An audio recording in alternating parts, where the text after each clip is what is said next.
నిన్న ఉండవల్లో జరిగింది ఒక భూసేకరణ మాత్రమే కాదు,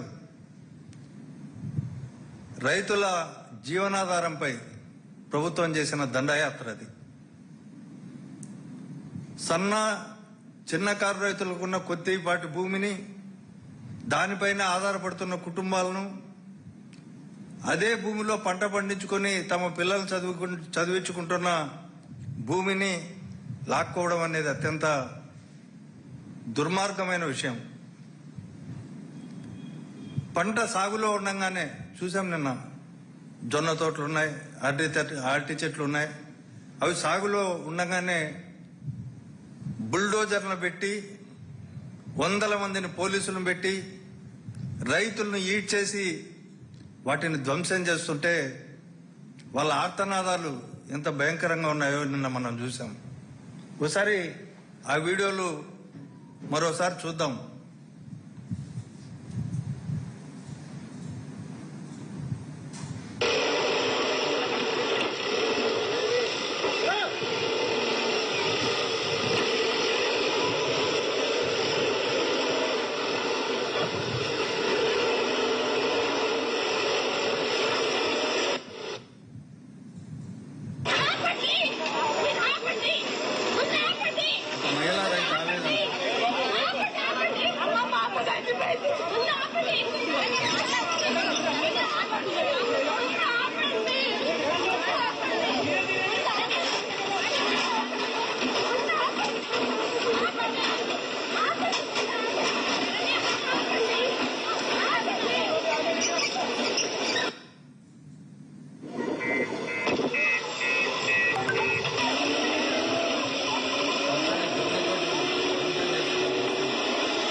ఈ చర్య జరిగినప్పుడు కనీసం రైతులకు ముందుగా పూర్తి వివరాలు చెప్పలే.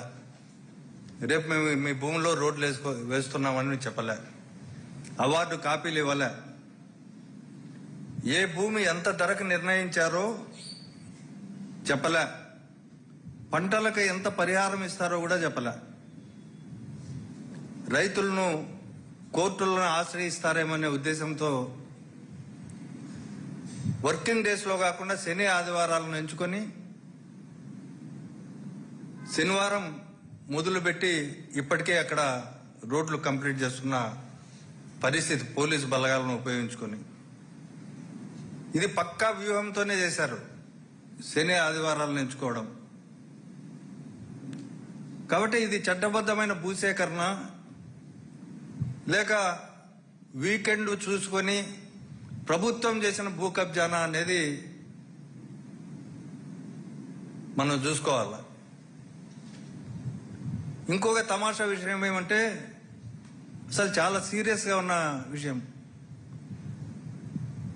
ఈ భూసేకరణకు సంబంధించి హైకోర్టులో ఒక రిట్ పిటిషన్ పెండింగ్లో ఉంది. 2026 జనవరి 8న జారీ చేసిన ప్రాథమిక నోటిఫికేషన్ తర్వాత రైతుల అభ్యంతరాలను తిరస్కరిస్తూ ప్రభుత్వం ఇచ్చిన ఉత్తర్వులు, అలాగే జూన్ 3న జారీ చేసిన 19(1) ల్యాండ్ అక్విజిషన్ యాక్ట్ ప్రకారం 19(1) నోటిఫికేషన్, జూన్ 6 ఇచ్చిన అవార్డు విచారణ నోటీసులను, వీటన్నిటినీ రైతులు హైకోర్టులో సవాల్ చేశారు. ప్రధానంగా 3 కారణాలు చెప్పారు. దాంట్లో సెక్షన్ 11 నోటిఫికేషన్ కి పరిపాలనా అనుమతి లేదని చెప్పి, అలాగే దానికంటే ముందు సర్వే జరగాల సెక్షన్ 12 ప్రకారం, ల్యాండ్ అక్విజిషన్ చట్టంలోని సెక్షన్ 12 ప్రకారం ఈ భూ సమీకరణ సందర్భంగా, ల్యాండ్ అక్విజిషన్ సందర్భంగా ముందస్తు సర్వే చేయాలా. అదేవిధంగా సెక్షన్ 26 ప్రకారం మార్కెట్ విలువను సవరించాలా. అదేవిధంగా ఈ రైతులు ఎవరైతే బాధపడుతున్నారో, ఎవరు అయితే భూములు ఉన్నాయో వాళ్లకు ఆర్ ప్యాకేజ్ అంటే పునరావాస చర్యలు చేపట్టాలా, అది కూడా చేపట్టలేదని, ప్రభుత్వం ఇచ్చిన ఫారాల్లో ప్రాజెక్టు వ్యయం కానీ పరిపాలన అనుమతుల వివరాలు కానీ లేవని కోర్టులో ప్రధానంగా కోరుతూ హైకోర్టులో రిట్ పిటిషన్ దాఖలు చేయడం జరిగింది. హైకోర్టులో 3/7/2026 దీనిపైన ఆర్గ్యుమెంట్స్ జరిగాయి. జూలై 3వ తారీఖున అక్కడ అడిషనల్ అడ్వకేట్ కూడా జనరల్ కూడా అపీర్ అయ్యాడు. దాంట్లో కోర్టు ఏం చెప్పిందంటే, భూసేకరణ పైన హైకోర్టు అయితే క్లీన్ చిట్ ఇవ్వాల, మధ్యంతర దశలో మాత్రమే మేము జోక్యం చేసుకోవడం లేదు, అత్యంత ముఖ్యంగా భూసేకరణ ప్రక్రియతో పాటు ప్రభుత్వం ప్రకటించే అవార్డు కూడా ఈ రిట్ పిటిషన్ లోని తుది ఫలితాలకు లోబడి ఉంటుంది.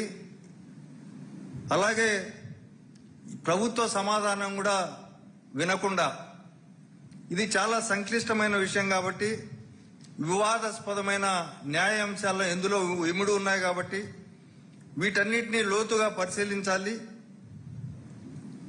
తర్వాతనే ఏదైనా ఇందులో ప్రభుత్వం ముందుకు పోదలుచుకుంటే ఈ రిట్ పిటిషన్ పరిధికి లోబడి మాత్రమే ఉండాలా అని స్పష్టం చేసింది హైకోర్టు. హైకోర్టు స్పష్టం చేసి వాయిదా వేసింది. కౌంటర్కు 2 వారాలు ఇస్తూ, అదేవిధంగా రిప్లై కౌంటర్ కూడా ఏదైనా ఉంటే ఇచ్చి 31/7/2026 దీన్ని కేసును లిస్టు చేయమని చెప్పింది హైకోర్టులో మరోసారి విచారణ. ఈ మధ్య కాలంలోనే ఎందుకు ఈ తొందర వచ్చింది ప్రభుత్వానికి మేము ప్రశ్నిస్తున్నాం.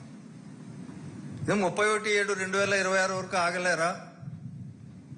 ఈ మధ్యలోనే ఇంత బలవంతంగా చిన్నకారు రైతులను ఎన్నో ఏళ్లుగా తమ భూమిని నమ్ముకుని తమ పిల్లలను చదివించుకుంటూ ఆ భూమిపైన ఆధారపడినటువంటి రైతులను బలవంతంగా వేసి వాళ్ళ భూములను బుల్డోజర్లతో దున్నేసి ఇది చేయడం అనేది ఇది రాజ్య దురహంకారం కదా అని చెప్పి చెప్తున్నాం. ఎందుకంటే పోలీసులు మీ చేతుల్లో ఉన్నారనే కదా ఇదంతా పేద సన్నకారు రైతులపైన ఇదంతా చేసింది. కోర్టు కూడా దాంట్లో స్పష్టంగా చెప్పింది, ఇది చాలా వివాదాస్పద న్యాయాంశాలు ఇందులో ఇమిడి ఉన్నాయి కాబట్టి మేము మరోసారి ఫైనల్ గా విచారించాలా అంటుంటే, కానీ చంద్రబాబు ప్రభుత్వం మాత్రం పోలీసులతో తొక్కించి ఇది న్యాయ ప్రక్రియ పట్ల, కోర్టుల పట్ల ఈ ప్రభుత్వానికి ఏమన్నా గౌరవం ఉందా లేక కోర్టు ధిక్కారం కాదా అనేది మేము ప్రశ్నిస్తున్నాం.